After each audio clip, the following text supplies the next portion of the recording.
রাজু, আজও কি বৃষ্টি হচ্ছে কিনা জানাবেন এবং আবহাওয়া পরিস্থিতি কেমন দেখছেন, কি বলছেন আবহাওয়া কর্মকর্তারা, এবং এই আবহাওয়ায় মানুষের দুর্ভোগ কতটা বেড়েছে?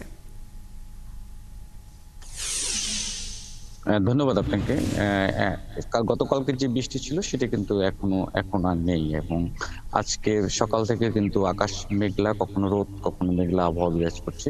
এবং এই মুহূর্তে কিন্তু উপকূলীয় এলাকায় বৃষ্টি নেই, এবং আকাশে কিন্তু মেঘ রয়েছে। সেক্ষেত্রে যে এখানকার যে মানুষ যেটা মনে করছেন যে এটা হচ্ছে প্রাথমিক যে কোনো সময় আবহাওয়া পূর্বাভাস থেকে যে জিনিসটা বলা হয়েছে হঠাৎ ঝড় বৃষ্টি, এবং সেটা কিন্তু আসলে এটাই হচ্ছে ঝড় এবং বৃষ্টি। উপকূলীয় মানুষের যে নিজস্ব যে অভিজ্ঞতা, সেই অভিজ্ঞতা থেকে তারা এটা বলছেন যে সকাল থেকে যে অবস্থা বিরাজ করছে এখন কিন্তু আসলে আবহাওয়ার ক্ষণে ক্ষণে চেঞ্জ হচ্ছে, এবং কিছুক্ষণ আগে যে রোদ্দুর ছিল এখন কিন্তু আবার আকাশ কিন্তু কালো মেঘে ঢেকে আছে, এবং বাতাসের গতিটাও বাড়ছে। সেক্ষেত্রে যে হঠাৎ ঝড় বৃষ্টি হতে পারে সেই একটা লক্ষণ দেখা যাচ্ছে। তবে এই মুহূর্তে কিন্তু গতকাল যে বৃষ্টি শেষ হয়েছিল সেই বৃষ্টির প্রভাবটা আর নেই।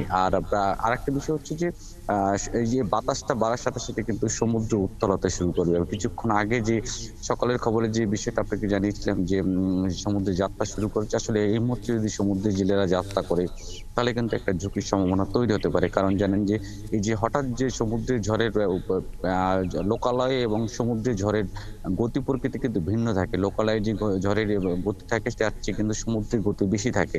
এই কারণে কিন্তু যদি এই ঝড়ের প্রভাবটা যদি সমুদ্রে হয় তাহলে কিন্তু যে সমুদ্রে যে সমুদ্রগামী যে ট্রলার গুলো সেই ট্রলার গুলো কিন্তু একটি ঝড়ের সম্মুখীন হতে পারে। কারণ আপনি জানেন যে 13 তারিখ থেকে কিন্তু মাছ শিকারের নিষেধাজ্ঞা শুরু হচ্ছে, এবং এই কারণেই কিন্তু জেলেরা ঝুঁকি নিয়ে অনেকটাই যাত্রা শুরু করেছে। আর আজকে সকাল থেকে যে উপকূলের যে অবস্থা এবং নদী এবং সাগরের যে অবস্থা আমি ঘুরে দেখেছি, সেটা হচ্ছে যে নদীতে জোয়ারের যে পানির উচ্চতা ছিল সেটা কিন্তু গতকালের চেয়ে প্রায় 3 থেকে 5 ফুট কম কোথাও কোথাও। এই কারণে যে গতকাল যেসব এলাকা প্লাবিত হয়েছিল সেসব এলাকার পানি কিন্তু নেমে গেছে, এবং আজকে নদীর যে পানির উচ্চতা সেটাও কিন্তু অনেকটা কমে গেছে। এবং আজকে সকাল 9টায় পায়রা যে সমুদ্র বন্দর যে 3 নম্বর সতর্ক সংকেত বলা ছিল, আজকে 9টার হয়তো বুলেটিন আমরা হয়তো পরবর্তী সংবাদে জানাতে পারবো যে সতর্ক সংকেত বাড়ানো হয়েছে কিনা। তবে এই মুহূর্তে পায়রা সমুদ্র বন্দরে 3 নম্বর সতর্ক সংকেত বহাল রয়েছে, এবং উপকূলের যে আবহাওয়া এবং সে এই মুহূর্তে কিন্তু শান্ত রয়েছে।